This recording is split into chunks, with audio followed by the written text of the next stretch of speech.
Happy Wednesday, everybody. It's Amedeus, it's Jim, and we're here. And it's Major League Wednesday. So we're going to talk about Major League Baseball and Major League Soccer and Amadeus.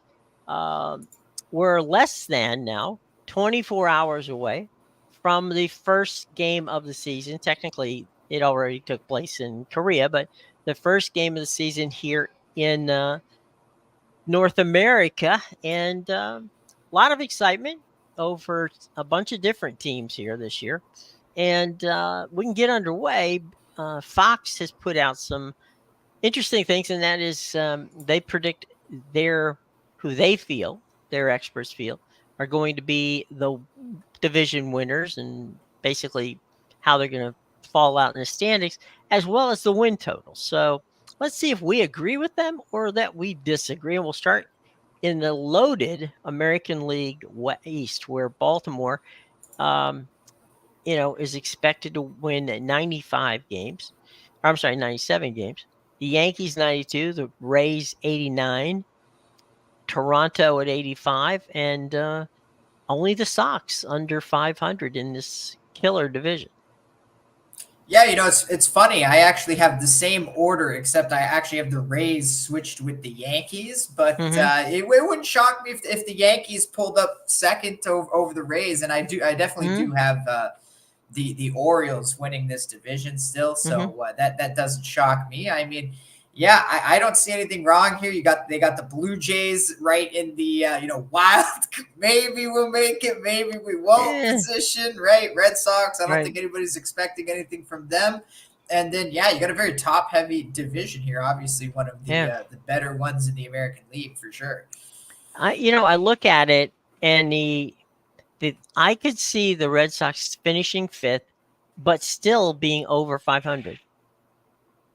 Yeah. Wouldn't shock me. That would not shock me at all. The Orioles have gotten better. They've gotten some stronger, I should say, starting pitching with Corbin Burns, as a matter of fact, is their opening day starter for tomorrow when they open the season against the Angels. And I think that was a good addition. We'll see if he can, summon the power to be a number one for the Orioles. He's not had... he had some grief in Milwaukee, but I think he's due for a bounce back.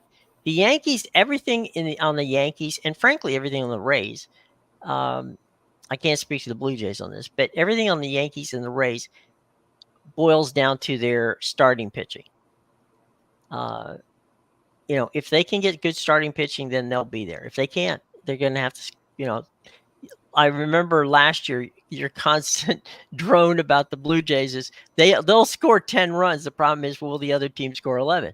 It's going to be for the Yankees and the Rays all about pitching. I know that's cliche because it's all about pitching for everybody, but the difference between number 2 and number 3 in this division, and perhaps even number 1, 2, and 3, will be whose pitching staff A, stays healthy, and B, continues to show up on a regular basis.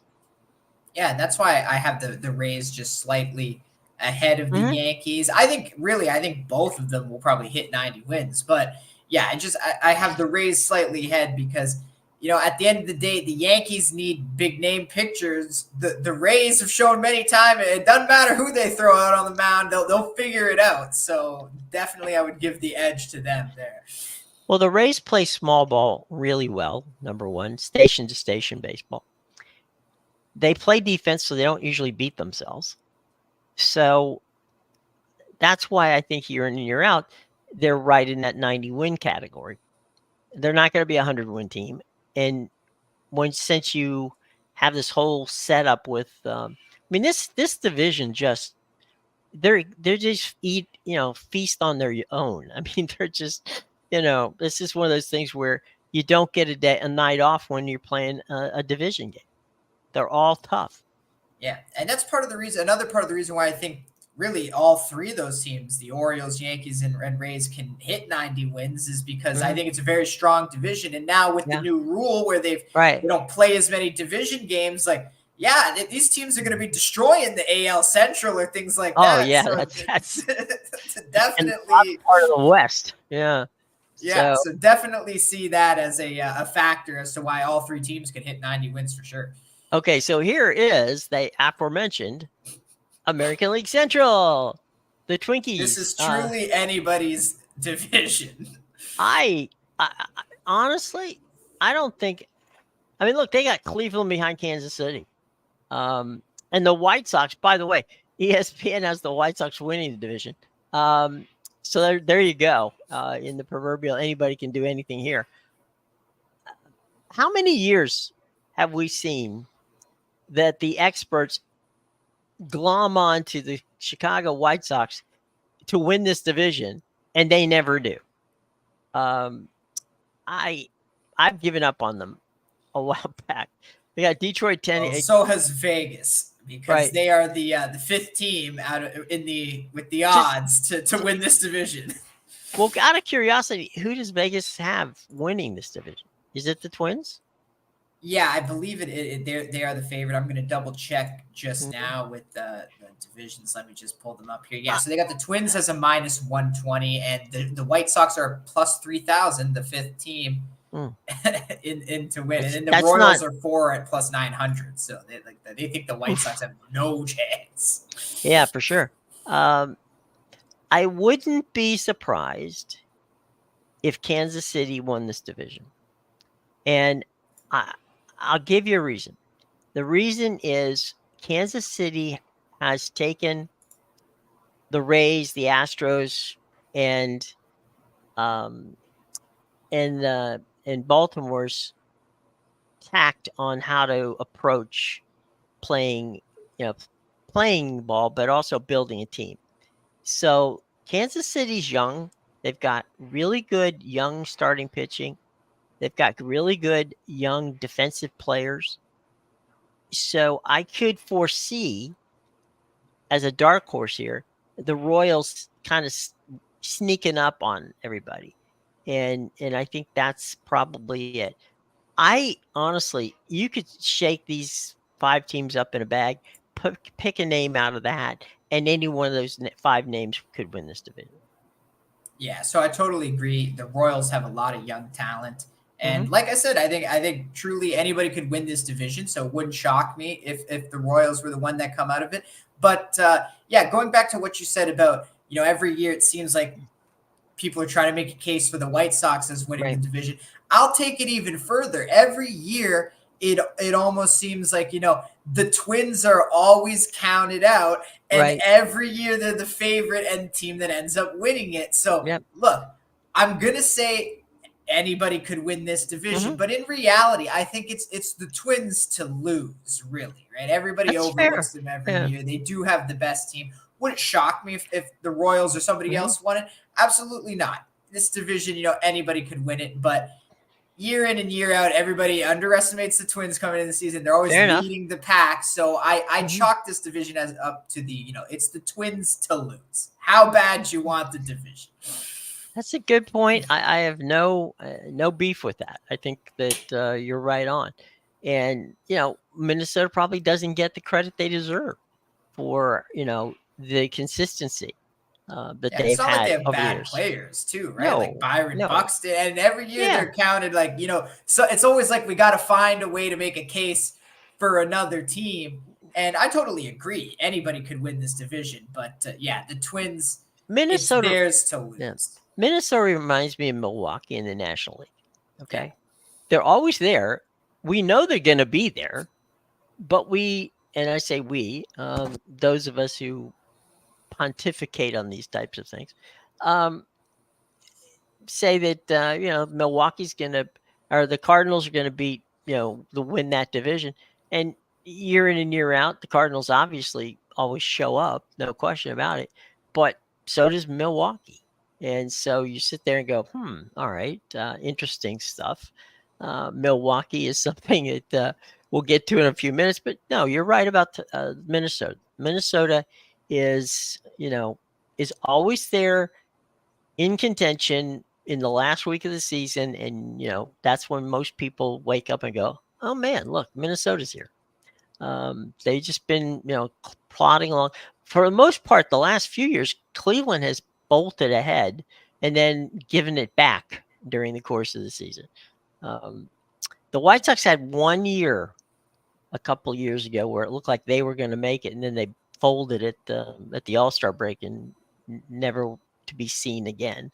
So we'll have to see how that goes. But I will say about the Twins, 87 is a little generous. I think the Twins could win the division with 82 wins, or closer to 500. Didn't we have this discussion once before last year? Whenever every team in the division was sub 500 for like 3 weeks. Yeah, and someone's got to win it, right? It Right. was just who was the least amount of games under 500. So Or that's what I mean. Like, I think we all looked at it and said, how many games do the Twins have in the division? That might be the deciding factor. I think we did. We did do that, right? Because it was like, it's going to boil down to the Twins in Cleveland, right? Whoever wins those last two series. Right. That's it. And speaking of that, as we move over to the American League West, now you could make an argument that this division is almost, if not, as competitive as the East. But I think once you get past the first 3 teams, that they're not as competitive. The Angels and the Oakland Athletics, 55 wins might be generous for the Athletics this year. The Angels, sub 500. I think they're going to get to 500, but it won't matter because all the other teams in the league in that division are going to be much better. Again, am I the only one? You and I have talked about this. Again, the Astros are there. The Rangers are going to be the same team, but better, but they get no love over their cross-state rivals. Yeah, this is one. So going back to the AL West, AL East, I totally agree with the top 3 teams in this division are definitely as good, if not better than the top 3 in the AL East. But it's those 4th and 5th. The Red Sox, like you said, they could finish over 500, be 5th in that division. The Athletics, even staring at this number, I think 55 is generous. Did we watch their games last year? Like, this is... Unfortunately, we did. Yeah. I would say, maybe 40 wins. I'm sorry to say, but that's still an improvement. Didn't they only have, 33 last year or something like that? No, they were close to 40-something. Were they close to 40? Yeah. So we'll give them 45. They didn't lose that many games, but they did lose over 100 games. Yeah. Yeah, definitely. I expect them to be just as bad, maybe a bit better, because as you said, they got the young talent has a year of experience. But they still don't know where they're going to play next year.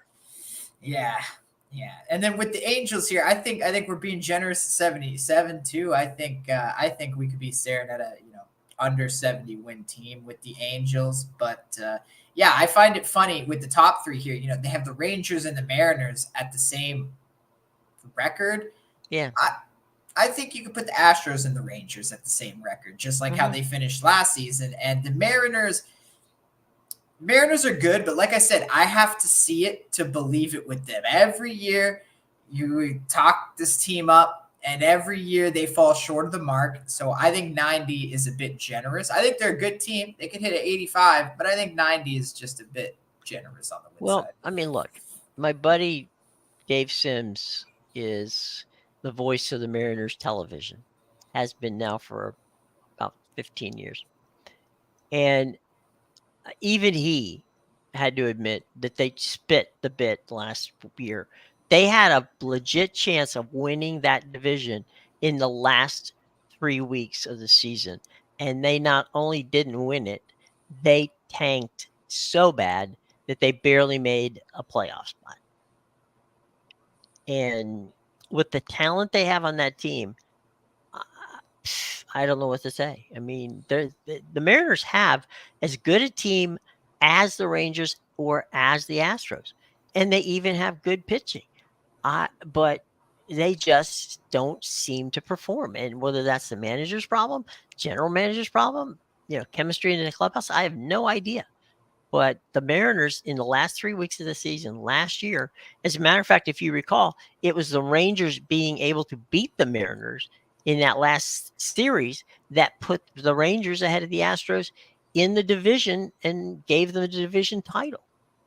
Yeah, and that's the thing, right? I totally agree with you. They got great players, and the pitching staff is amazing. You know, guys like Logan Gilbert, Luis Castillo. So they have the guys, and absolutely, this could be a 90-plus win team and win the division.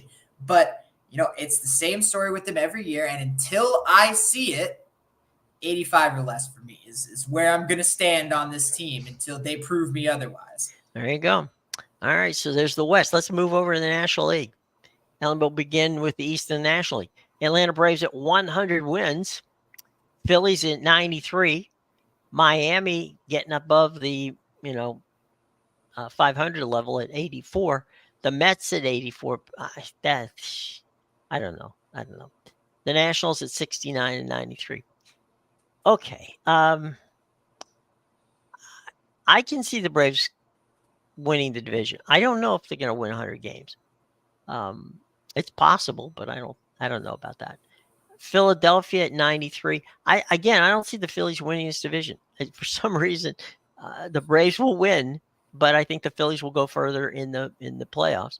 Miami and New York equal, basically, is what that is. I mean, they have them tied. I think the Marlins will be better than the Mets this year because of the pitching. The Nationals, I think they might win a few more games than 69, but not many, maybe 72, 73.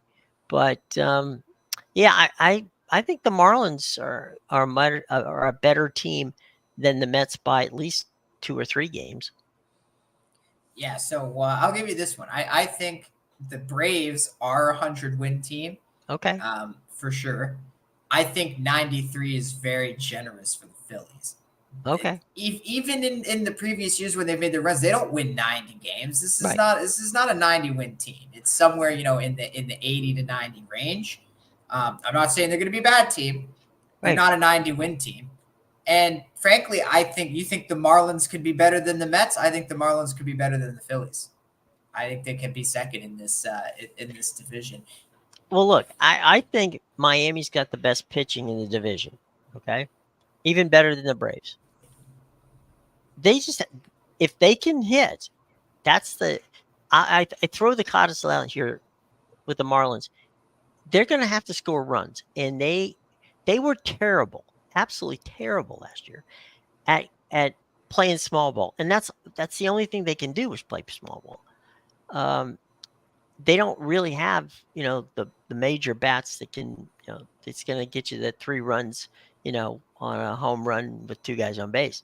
They need to learn how to go station to station and steal runs, and they haven't done that. And I think if they could get hitting, then I agree with you. The Marlins have got the pitching 100% to get all the way to challenge the Braves, but it's gonna be down to them being able to score runs.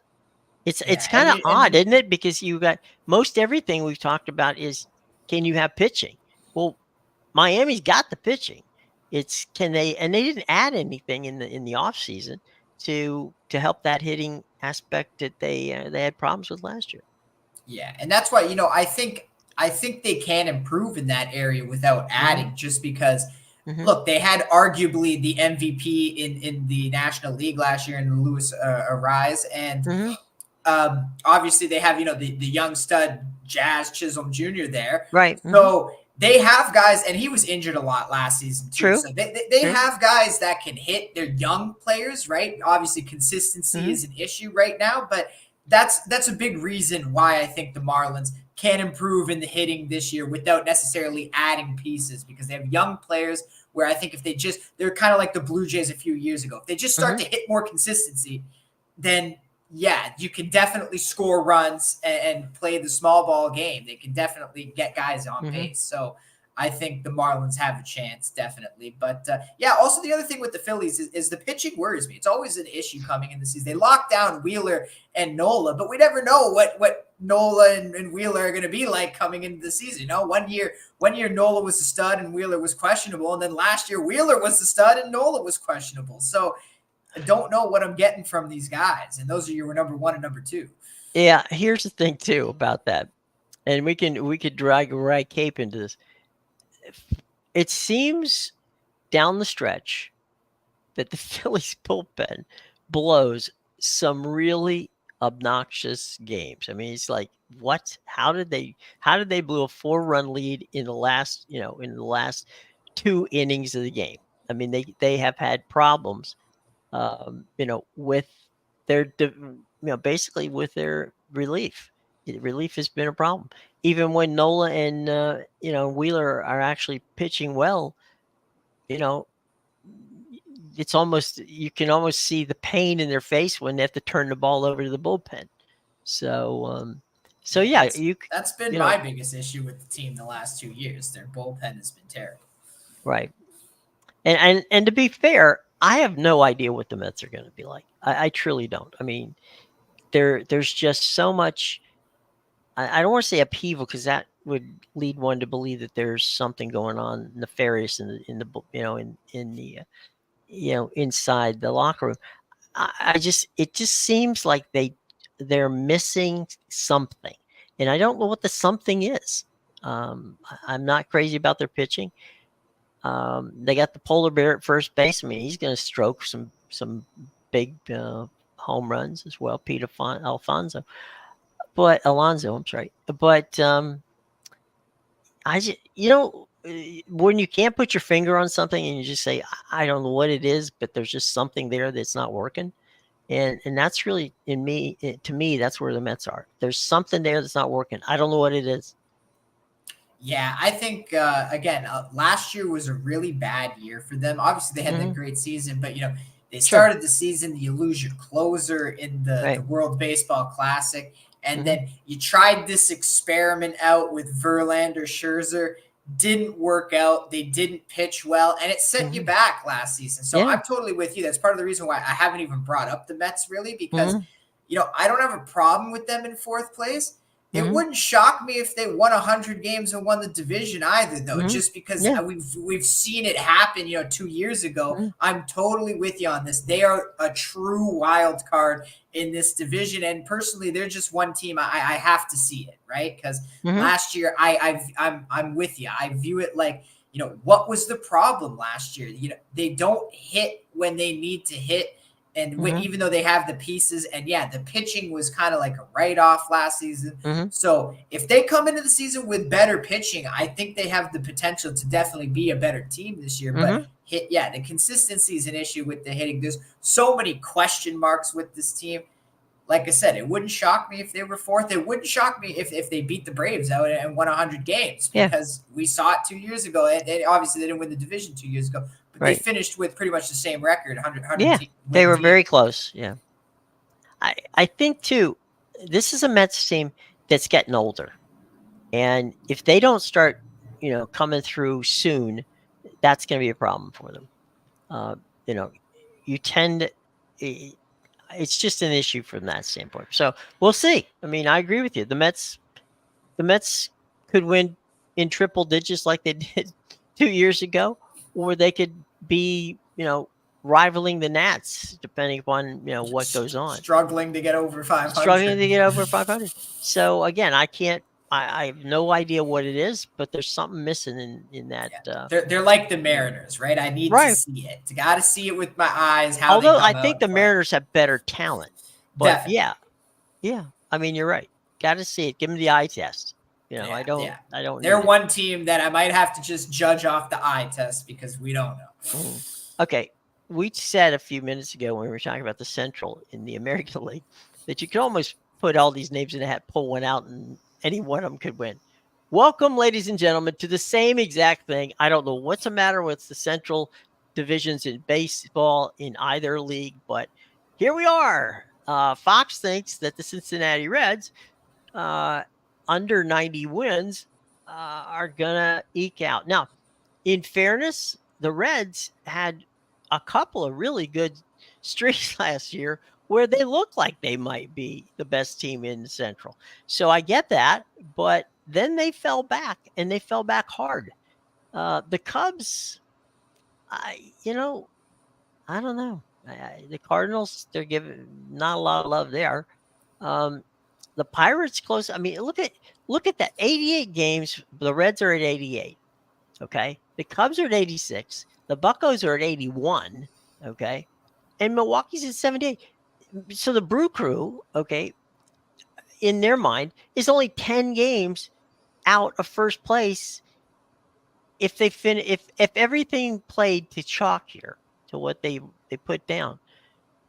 Only 10 games would be from the top of the division to the bottom. To me, that means they don't know who's going to win, and I don't think I know who's going to win. Yeah, so I know the Reds are a team you're high on this year. You like them, and I like them, but I don't know that I like them to win the division. Well, to me, they're kind of like a Blue Jays in the sense where they'll score 12 runs. Oh yeah, but man, they got no pitching, so they're a fun team to watch. Yeah. I'll tell you another fun team to watch that's in this division, and they're not going to win. They're not going to win the division, but they're going to be fun to watch. Is the Pirates? The Pirates are. The Pirates have got some really talented young players on that team, who will probably end up on the Yankees or the Dodgers before the end of the season. So you took the words right out of my mouth with that. That's my big issue here. They got the Pirates at 81 and 81. Right. The Pirates are not finishing 500 or better this season. It's not happening. I can see them contending until, through the All-Star break. And then on the other side of the All-Star break, when things are getting ready for trades and they're starting to go, let's see what we're going to do here. It's, it's break up the band, which is what, honestly, as a team of someone who grew up as a Pirate fan, I can't tell you the disdain I have for ownership in Pittsburgh. I know that the people in Tampa Bay are not crazy about Stu Sternberg. That's cool. Fine. This is the team that Mark Cuban tried to buy, and they wouldn't sell it to him because they didn't want him in baseball. So he ended up buying the Dallas Mavericks franchise in the NBA. I think had Mark bought the Pirates, it would have been a lot like old Mr. Steinbrenner when he was running the Yankees. It would have been anybody out there who is a big name free agent would be on Mark's wish list. So that's not the case. The Pirates don't have that ownership. So 81 and 81. I agree with you. I don't think they're going to end up at 81, but I do think that the Pirates have the abilities with the kids that they have on that team to be a fun team to watch. Yeah, but hear me out. This is where I come from with this. Okay. So I find it ridiculous that the Pirates would finish 500 or better, or even I find it ridiculous that they're in fourth. I think they're going to be the worst team, and it has everything to do with what you said with the ownership. This is the problem with the Pirates. They were the best team in the NL Central last season in the first 2 months. They were the first team to hit 40 wins. They're on like a huge winning streak. I remember that, yeah. Yeah, and then they just dropped off the face of the planet. And that's what I'm afraid of this team. Not only are they going to be streaky with the young talent, but if they do get hot, as you said, they can last to the trade deadline. There's not going to be anybody left on that team with this owner. There is not going to be a single piece of talent left because that's what he does best. So my point here is the Pirates could be the best team in the MLB for the first half of the season. They'll still finish under 500 because they'll sell the whole team by the time we get to the end of the season.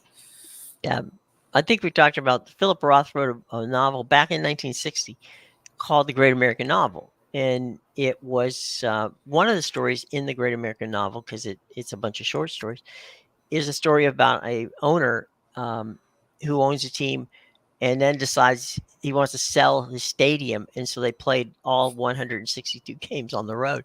I think we talked about that. I think that owner, owns the Pittsburgh Pirates now. Let me ask you a question.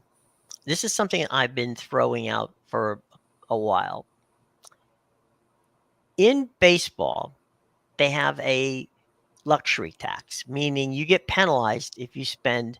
It's like a cap, but it's not, and it's a luxury tax. If you overspend the amount that is designated by the league each year for a roster, you get penalized, and by penalized, you can lose, a supplementary draft choice.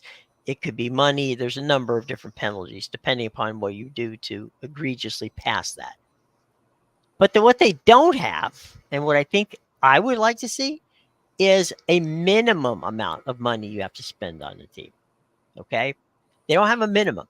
And I think that there should be a minimum saying, all right, look, here's the structure. You have to spend X amount of dollars on this team.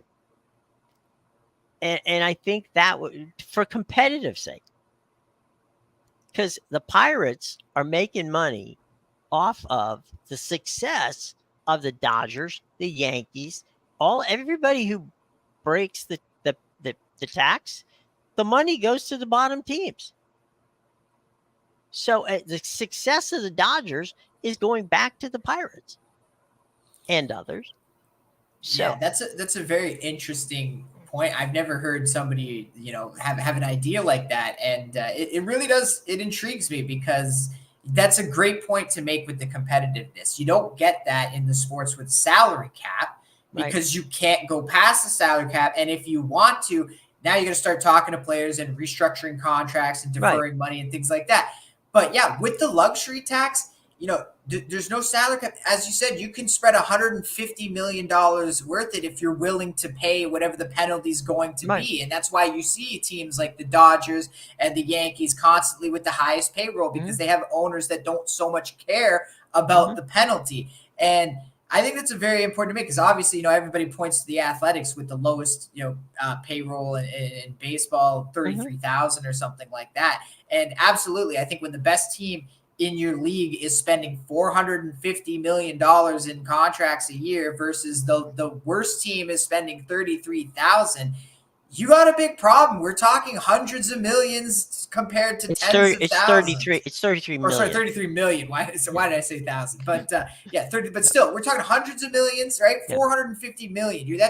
That's 400, almost $420 million more that the Dodgers are spending than the Oakland Athletics, the worst team. And that's a problem when you have that $400 million discrepancy between number one and then with the salary cap, you don't get that. So that's actually a very, interesting idea. I would totally be for a minimum spending limit if we're going to keep the luxury tax and the rules. Yeah, I mean, because remember the rules of the luxury tax is that they give that money to the lower, the teams with the least revenue. So you're subsidizing mediocrity, or in this case, sub-mediocrity. It's not even mediocre. Rewarding it, even, right? Rewarding, yeah, exactly. And these guys end up shipping the players to you. You might as well make them a farm system. Yeah, and that's the thing. Like, I'm not trying to trash the Pirates here. No. I feel bad. If you're a Pirate fan, you should be pissed. Yeah, I hate that stuff when I see owners take advantage of the fan base. So that's why I call out the Pirates. It has nothing to do with the players on the team or the fan base. I feel bad for them because they got to watch an owner sell all the good players that you ever make in a season. Yeah. So absolutely, I don't love the Pirates owner for sure. Back when Bowie Kuhn, and we're talking, it's been quite a while since Bowie Kuhn was the commissioner of baseball. Charlie Finley attempted, and this is when he realized the Oakland Athletics, which had at the time Vida Blue and Reggie Jackson and Joe Rudy, and I mean, we're talking about, they were stacked. They had a team that was just amazing. He wanted to basically sell 3 or 4 of those players to the highest bidder. And he had trades set up for some of these phenomenal players. And Bowie Kuhn stopped it. And he said, no, you're not going to do it because you're literally taking away the competitive advantage that the Oakland A's have, and you're ruining the sport for your fan base. So he vetoed 4 trades that would have sent Reggie Jackson out of town, Vida Blue out of town, Jim Catfish Hunter out of town, and I think Rudy out of town. All those guys at the time were superstars, not just on the athletics, but in baseball in general. He stopped it, saying that you're ruining the competitive situation.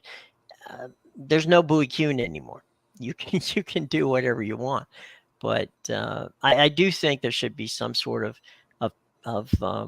amount of money that you can spend, that you must spend, because every one of these teams in the sport is worth $1 billion or more, and so where's that money going? It's not going to the payroll of the teams. Yeah, and you got to take into account, what the highest, what the best teams in the league are spending. If you got a group of teams well over 300 million, then your minimum has to be 100 million. Every payroll has got to be 100 million or something. Well, just one more quick thing, and you brought up the A's at 32 million. All right. The left side, the shortstop, and the third baseman of the San Diego Padres put their salaries together, and they together make more than the Pittsburgh Pirates' entire roster. Yeah, that's a problem. That kind of puts it in perspective. That's a big problem. It is. So let's go out west. There we go. Horace Greeley. Go west, young man. The Dodgers, there's a stunner. I don't think they're going to win 104 games, but that's just me. Arizona sneaking into that second spot. They overlooked them last year. I guess they're going to try to overlook them this year. San Diego at 84 and 78. The G-Men. What is with them in having teams finish together? Look at this. This is the second. It tells me they just don't really know what's going on. I mean, do a little research, guys. Every team is 84 and that's the other thing. Almost every division's got an 80+ win, 480+ win teams. So who's losing all these games, right? Yeah, they don't all get to play the A's, on a regular basis. There needs to be literally almost. Well, look, the Rockies are pretty bad. The Rockies are only five better than the A's. Yeah, that's an indictment of Colorado. I mean, only 5 games better than the A's. I just have a feeling if you added all the wins and all the losses that they've predicted, it would be impossible to do it. Yeah, it's not going to equal the correct amount of games to be played. No. I don't know why. I mean, I'm sure that you have the same thing. I have no idea why. I cannot quantify it in any way, shape, or form. But I have this gut feeling that the Giants could be an underdog in this division. That they could come out of this division, maybe not winning it, but certainly finishing in second place and grabbing a playoff spot. It's because they did a lot of little things. They did a lot of little things under the radar off season that were not, that didn't make a lot of headlines, but they added some quality players to that team. Yeah, the Giants I feel are a team. Every year they come in as, fourth on the list to win. Or third or fourth on the list to win the division. And sure enough, they're always right there with the second place team and threatening that second place spot. So I agree with you. I wouldn't be shocked. I don't think the Padres are going to be in third. The Padres haven't shown anything. Yeah, they lost players and they lost Blake Snell. They were already bad last year with all these great players. So I don't know. They underachieved last year. So I don't know. Yeah. The Diamondbacks, I guess we get to see if they're No, I'm sorry, go ahead. Yeah, I was gonna say we talked about the Mets being a team. You can't put your finger on it. What's wrong? That's what the Padres are too. Oh, no question. I guess we get to see if the Diamondbacks are for real. Yeah. They made it to the series last year, and they gave a scare, to Texas. So we'll definitely see. And On paper, the Dodgers are, a juggernaut. I don't like the 104 though. I don't think the Dodgers are going to win 100 games. You don't Um, think they're going to win 100 games? I don't. As good as the Dodgers are, that pitching remains dubious to me. I'm talking only starting pitching. Obviously, they added some good pieces. I I think in some regard it may hinge on Walker Bueller's arm. How is he kind of come back and be the Walker Bueller that we know he can be? I think that's crucial. I I don't know, and I think this is kind of like the X factor too. Is Clayton Kershaw? How much is left in his arm? I mean, he signed a deal to be with them. We'll see about that. I just think that the Dodgers are a very good team. There's no question about that. From 1 to 9, man, that's a power lineup. But I'm just, I think in the mid 90s, I think they can still win the division in the mid 90s. Yeah, I mean, we'll see. Obviously, the Diamondbacks were leading that division for a while last year. Yeah. Mm-hmm. Plus, the Dodgers have the distraction of the Ohtani gambling stuff, so they're going to be worried. Might lose the player you just spent all this money on. Yeah, the billion-dollar man. All right, let's go to their playoff seeding. All right. Playoff seeds: Baltimore in the top slot, meaning Baltimore will have the most wins. The Astros in the second spot. The Twinkies are in third. The Yankees are the number 1 playoff team, followed by the Rangers and the Mariners. I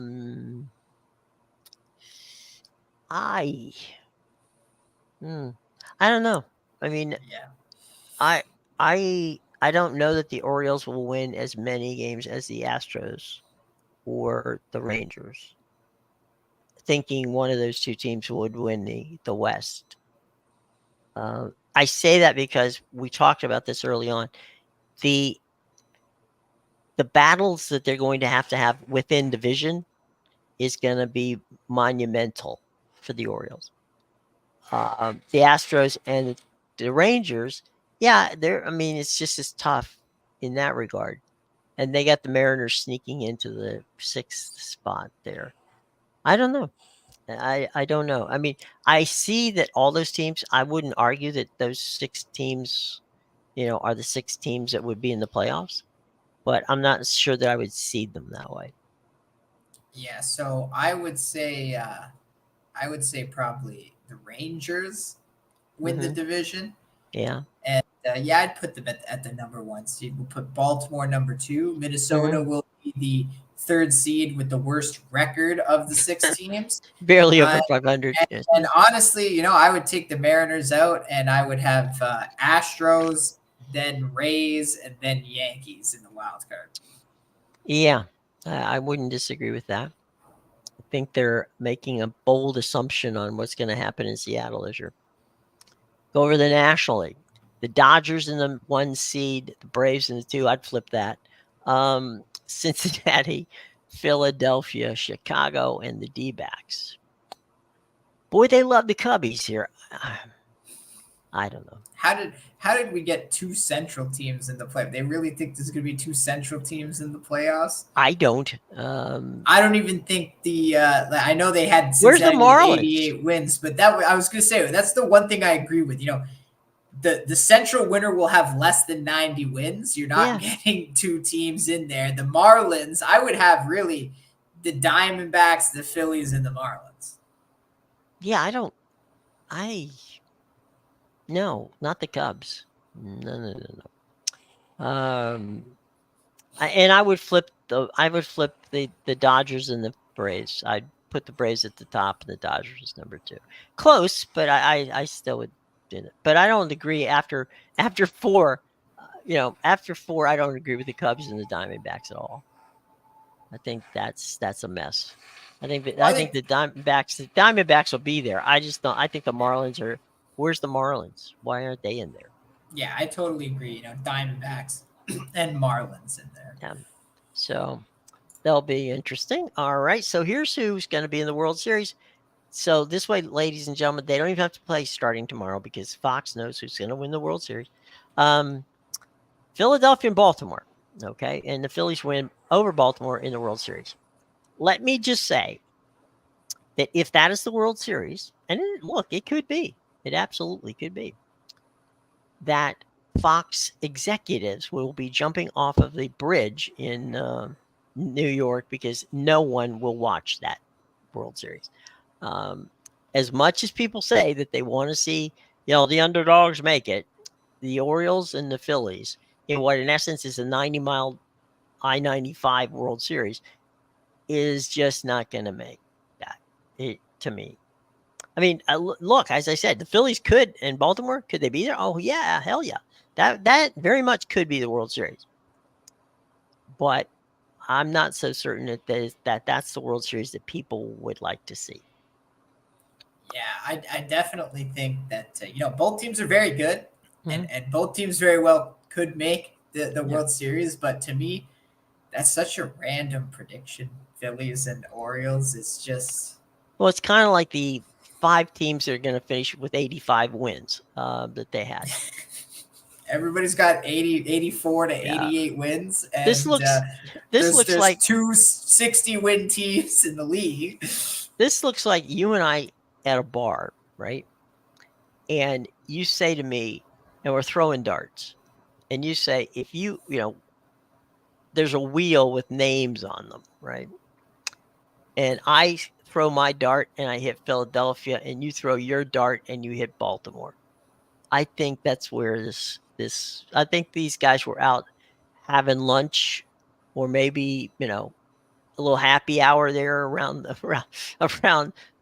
local pub, and thought, you know what, let's go ahead and have some fun here and see what we can do. And so I'm throwing my dart, and I hit the Phillies and you hit the Orioles. I mean, look, could they do that? Yeah, both of those teams are fine organizations. They're deep. They've got plenty of talent on them. And would they be entertaining? As a matter of fact, they will play each other during the regular season. So yeah, I'm sure they're going to be entertaining. Do I think that Major League Baseball and baseball fans around the country would like to see the Phillies and the Orioles play? No, I don't. I think the Phillies and the Orioles would mind, but I think maybe the fans in like one specific radius of the entire country. I'm telling you, I can leave right now on the train. And what time is it? It's about 2:48 on Wednesday afternoon, folks. I could be at 30th Street Station in Philadelphia before 5 o'clock. So that gives you an idea. Actually, I'm sorry. I could be there. That'd be 3. I could be there before 4:30. Not a problem. And I'm also taking the one that makes the stops along the way, not the one that's, not the Amtrak that goes directly there. So I'm taking the other train. I could drive from here and in 2.5 hours be there. Yeah, that's why, it's going to be a very secluded World Series for the Northeast this year. It'd be great for the Delaware Valley, but I don't think that, Southern Jersey, the Delaware Valley, southeastern Pennsylvania, and north Maryland would be extremely pleased. But beyond that, I don't think that it would go for a bit. So anyway, it's been fun. I mean, it's always good to take a look at Major League Baseball and before the season begins. If you ever want to have some fun, one of the great owners and showmen of our time, Bill Veeck, who owned the Cleveland Indians at one point. He also owned the Chicago White Sox at one point. An innovative guy, and a guy who loved to do all kinds of promotions and such. When he was without a baseball team, waiting for the opportunity. He was living in New York, and he went to opening day at Shea Stadium with the Mets with a sign that said, "Wait till next year" on opening day. There's going to be a lot of teams who open the season tomorrow, and the fans are going to be packed in there, and God love them all. But there's only going to be 2 at the end. And we hope that it's a good season for everybody, and that everybody stays healthy, and that we have the kind of baseball that we like, which is, the fun kind, which is you know everybody's competitive until that last couple weeks of the season, and then you see who wins. Because pennant race baseball is about as fun a baseball as you can enjoy, and about as fun a sport as you can enjoy. And we talked yesterday about Amadeus, about your wagering on baseball, and there's you want to give people a couple of tips before you give them where we can get all your good stuff for tonight. Yeah, I mean, one tip, like I said, we talked a bit about it yesterday, but pitching really is huge. The starting pitchers, and like I said, don't be afraid to play first fives, because if you feel like you got a handle on the starting pitchers, but you don't trust a bullpen, first fives are the way to go for sure. Okay, there you go. One other quick thing I want to get your input on, and that is that the NCAA came out today asking states to outlaw betting on college props. Why would that be an issue, would you think? So I think it's an issue because a lot of people, obviously, college props, so it's based off the player, scoring props, assist props, and things like that. Right. And I think, a lot of these players are already getting in trouble with the sports betting. Obviously, we saw the Iowa State football team last year, and we've seen a few. Ohtani's got himself in hot water. Yeah, so if he can do it, yeah. Yeah, it's becoming an issue, and I think, they can't retract the entire gambling now, right? Now that it's been rolled out, you can't just say, okay, the genie's out of the bottle. Yeah, we need to ban betting on college sports, period, across the country. I don't think they can do that. So the next logical step would be, let's limit the markets on these games and ban, college props, because you're getting into situations where you don't know who knows these kids. They could be getting paid under the table and just score 19 points tonight. There was a boost bet on themselves.